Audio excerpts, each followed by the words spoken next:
ఏ ముఖ్యమంత్రి ఈరోజు కూర్చున్నా, గతంలో కూర్చొని ఉన్నా దానికి మూలకారకుడు ఎవడు? పొట్టి శ్రీరాములు. ఆయనే లేకపోతే, ఆయనే బలిదానం లేకపోతే మనకి ఈ రోజున ఆంధ్ర రాష్ట్రం అనేది ఉండేది కాదు.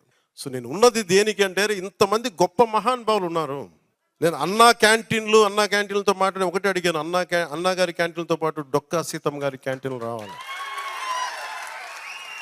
అన్నా క్యాంటీన్లు ప్రారంభిస్తున్నప్పుడు దాంట్లో కొంత భాగం డొక్కా సీతమ్మ గారి క్యాంటీన్లు కూడా ఉంటాయి.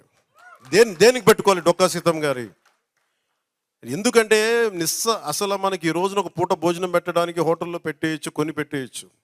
ఆ రోజుల్లో కట్టెలతో వండాలి, వర్షాలు. అలాంటి సమయంలో ఆవిడ కూర్చొని అమ్మ సీతమ్మ ఆకలి అంటే కూర్చోబెట్టి అన్నం వండి పంపించే లంకల దగ్గరికి వెళ్ళి కూడా ఆవిడ చేసేదంటే, అలాంటి విలువలున్న మనుషులు మనం గుర్తు తెచ్చుకోకపోతే సమాజం విచ్ఛిన్నం అయిపోతుంది. ఏ ముఖ్యమంత్రి ఈరోజు కూర్చున్నా, గతంలో కూర్చొని ఉన్నా దానికి మూలకారకుడు ఎవడు? పొట్టి శ్రీరాములు. ఆయనే లేకపోతే, ఆయనే బలిదానం లేకపోతే మనకి ఈ రోజున ఆంధ్ర రాష్ట్రం అనేది ఉండేది కాదు. సో నేను ఉన్నది దేనికి అంటే, ఇంతమంది గొప్ప మహానుభావులు ఉన్నారు. నేను అన్నా క్యాంటీన్లతో మాట్లాడి ఒకటి అడిగాను, అన్నా గారి క్యాంటీన్లతో పాటు డొక్కా సీతమ్మ గారి క్యాంటీన్లు రావాలి. అన్నా క్యాంటీన్లు ప్రారంభిస్తున్నప్పుడు దాంట్లో కొంత భాగం డొక్కా సీతమ్మ గారి క్యాంటీన్లు కూడా ఉంటాయి. దేనికి పెట్టుకోవాలి డొక్కా సీతమ్మ గారి?